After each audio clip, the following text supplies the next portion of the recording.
Topic ఏంటి అని అంటే మణిదీపేశ్వరి అని అంటూ అమ్మవారిని ఇంట్లో గోడకి మనం సీలింగ్కి డిజైన్స్ పెట్టుకుంటాం కదా, అలాగా చక్కగా అమ్మవారి బొమ్మని గోడకి గీయించేసి దాని మీద చక్కగా పెయింట్లు వేసేసి ఆ గాజుల మాలలు వేసేసి పూలదండలు వేసేసి అక్కడ ఒక ఇంట్లో అమ్మవారిని నిలబెట్టినట్టు ఒక గుడిలాగా పెట్టేసేసి అమ్మవారు నా ఒంటి మీదకి వచ్చారు, అమ్మవారు పలికారు, అమ్మవారు వాక్కు చెప్పారు, అమ్మవారు చాలా శక్తి గల ఆవిడే అని అంటూ నిజామాబాద్లో ఇద్దరు భార్యాభర్తలు ఈ దందాన్ని మొదలుపెట్టారు.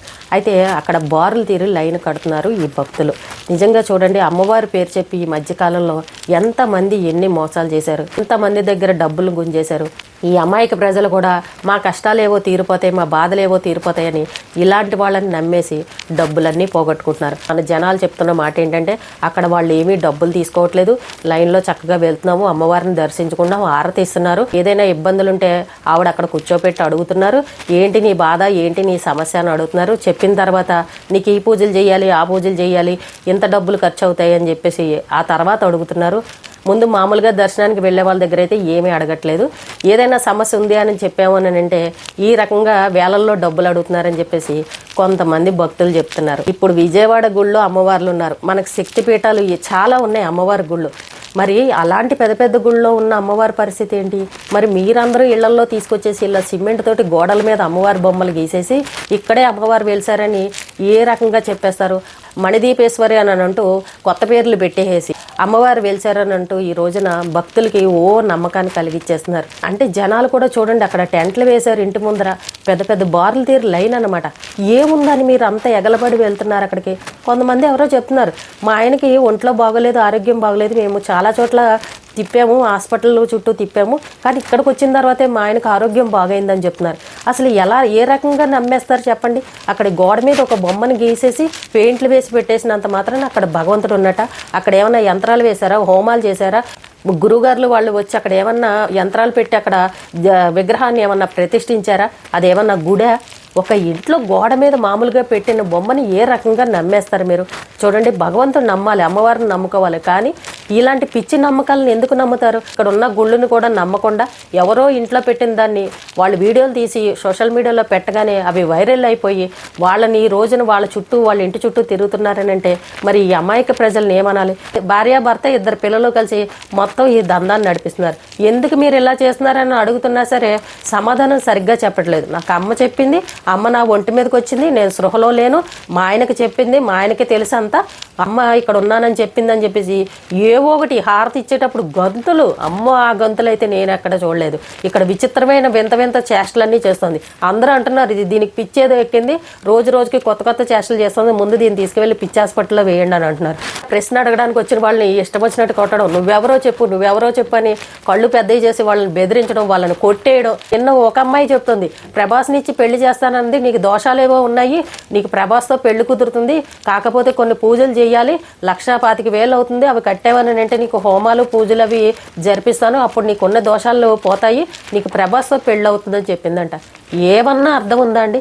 అంటే ఈవిడి పాపం ప్రభాస్ ఇన్ని రోజులు పెళ్లి చేసుకోకుండా ఈ అమ్మాయి కోసమే కూర్చున్నాడా?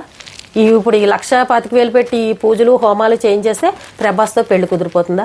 మధ్యలో ప్రభాస్ని తీసుకురావడం ఏంటి? అసలు కొంచెమన్నా బుద్ధి ఉందా? అంటే వీళ్ళు నమ్మేవాళ్ళు ఉండబట్టే వాళ్ళకి అంత అలుసు అయిపోయిందనమాట. ఈ అడిగే వాళ్ళకన్నా కొంచెమైనా బుద్ధి ఉండాలి కదా. ఏంటి ఒక పెద్ద సినిమా హీరోతోటి, కోటీశ్వరుడితోటి నాకు పెళ్ళేంటి? అసలు ఇది ఎంతవరకు సాధ్యమని ఈ అమ్మాయి కన్నా తెలివి ఉండాలి కదా. ఎవరో ఒకళ్ళు అలా వీడియోలు పెట్టి చెప్తున్నారు. మామూలుగా వెళ్ళే వాళ్ళ దగ్గర ఏ డబ్బులు తీసుకోకుండా సమస్యలతో ఉన్న వాళ్ళు ఉంటారు చూసారా, అక్కడికి వెళ్ళే వాళ్ళందరూ కష్టాలు సమస్యలు ఉన్న వాళ్ళే వెళ్తారు. మామూలు వాళ్ళు ఎందుకు వెళ్తారు చెప్పండి? ఏదో బాధో ఏదో కష్టమో ఉంటుంది.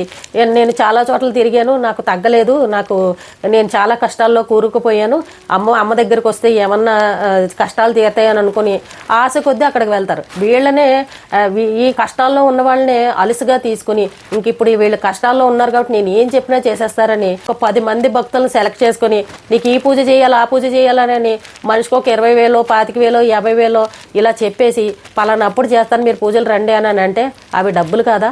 అవి సరిపోవా చెప్పండి? అలాంటి స్కాములు కూడా జరుగుతాయి. పైకి జనాలకు చూడడానికి మాత్రం ఎవ్వరు ఏమీ డబ్బులు తీసుకోవట్లేదు, ఊరికే అమ్మవారు కదా అని నమ్మకంతో మేము వస్తున్నామని జనాలు అందరూ అనుకుంటారు. ఇప్పుడు ఎవరికి వాళ్ళే వేరే వేరే ఊర్ల నుండి వస్తారు. ఒకరికొకరికి సంబంధం ఉండదు, ఒకరికొకరు ఎవరు అడగరు, ఎవరి సమస్యలు ఎవరు చెప్పుకోరు.